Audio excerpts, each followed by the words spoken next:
Joining us now, the CMS Administrator, Dr. Mehmet Oz. Dr. Oz, this ballroom, I think the problem, people that have a big problem with it are these elected Democrats who have just never been to a Trump property to see that they're actually all pretty nice. They're spectacular. The Oval Office itself is beautiful. He's completely changed the entire energy in the White House, not just because of what's happening, which is fast-paced and impactful, but he's actually taking on major projects that will reshape how we think about these structures. That architecture does reflect the values and culture of a society. So don't ignore that it changed Paris to have Notre Dame built. And when Washington is prettier and safer in 4 years, everyone can high-five and thank the president.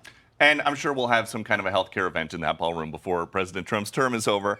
That is what I want to ask you about. The president is talking about fixing the healthcare system by basically stopping the government gravy train for insurance companies. Listen to this.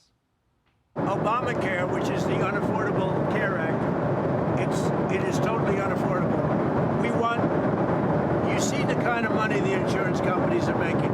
Hundreds of billions of dollars. We're going to give the money to the people to buy their own health care. And the kind of money that we give to the insurance companies is more than going to take care of it. People are going to be able to buy their own health insurance. So, Dr. Oz, how would that work?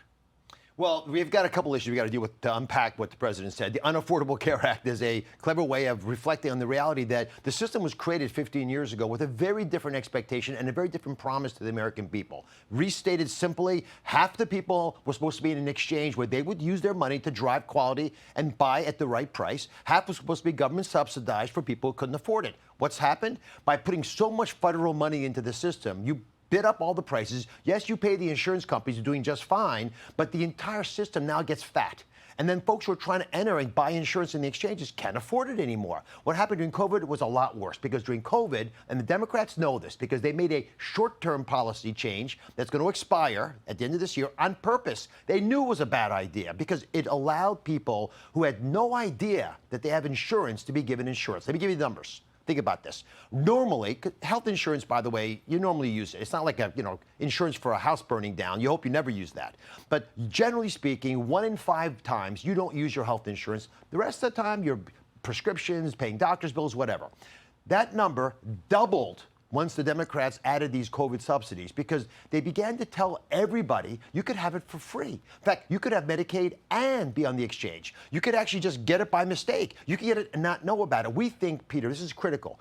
4.5 million Americans are getting fully paid for, government subsidized insurance programs from the ACA, and they're not appropriately on the system. That's money we are throwing away and wasting. The biggest question last time that there was an Obamacare vote in D.C., or to make it the law 15 years ago, was can people keep their doctors? If this is the plan and President Trump starts sending money directly to consumers, can they keep their doctors? People will decide which doctors they want to keep. They'll pay for the programs they think are most valuable to them. We can save enough money in the ACA as it's currently structured if we adjust where the money's invested and drive prices down, which I'll come back to in a second, to actually, I think, give people some money back. And we want that. But also, Peter, you want to bring people off the sidelines. There are lots of folks out there running small businesses. They don't have enough money to buy really expensive commercial insurance, but they could afford to buy an ACA program. Empower them. Put some of the money in their hands. Let them buy the policy that suits their needs. But at the same time, and this is vital, you spend a lot of time together at these White House briefings over the last month and a half. We've done now 4 massive announcements about most favored nation drug pricing. If we force the pharmaceutical industry to do what's right, which they want to do, by the way, because they're doing this voluntarily, and allow Americans to pay the same prices that they charge Europeans, we dramatically drop healthcare expenses. We pay 3 times more right now than Europeans pay. And so, for example, take these GLP-1 weight loss drugs, and the president's proud of this. We're going to be able to get Americans to lose about 125 million pounds over the next year by dropping the price of these weight loss drugs that are very effective. They're not a cure for obesity, but they help you get back to your fighting weight. The value to that of the U.S. economy, the health economy, is massive because you will actually pay for these drugs with just the savings from reducing heart attacks and kidney failure and dementia and all the things like hypertension and diabetes that cause those problems. And you mentioned the GLP-1s. There's a new study out of UC San Diego that colon cancer patients who are taking these weight loss drugs that you guys are making really cheap are less than half as likely to die of something like colon cancer than people who are not taking them. Is this the kind of drug where the government might at some point just make it available to everybody, like the last admin did for the COVID shots. Well, we're making these medications affordable, which is the most important thing. We don't want to force you to take them. And only people who really do have concerns, for example, obesity leads to cancer. So being obese is a problem. Obesity by itself, Peter, drives probably a quarter of all healthcare expenses. So if you really want to drop the cost of healthcare in America, get healthier. By the way, your green room, this is non-Maha, all these snacks. This is all they have back there. Oh, no. This and water.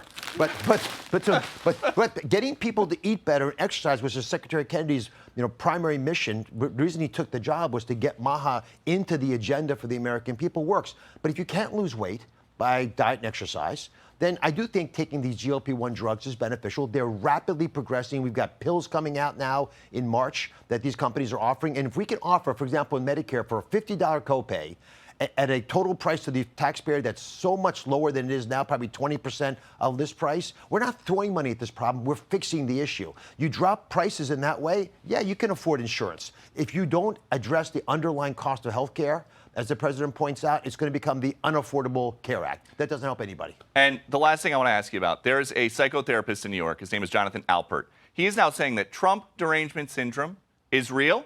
3/4 of his patients in New York have symptoms, and he is calling it the defining pathology of our time. What's the prescription? Just take 2 aspirin and call me in 2028? Well, a psychotherapy, prayer, asking your family to make you sane again.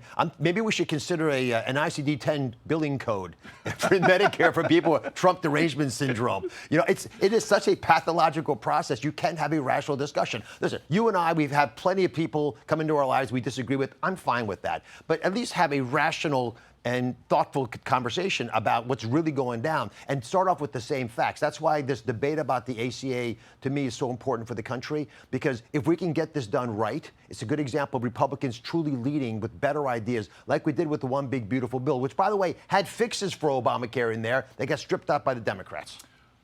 Dr. Oz, thank you so much for being here, and we will make sure that by the time that you get back to the green room, can somebody get rid of the non-Maha snacks, please, before Dr. Oz is back out there? Really? Is this the best we can do?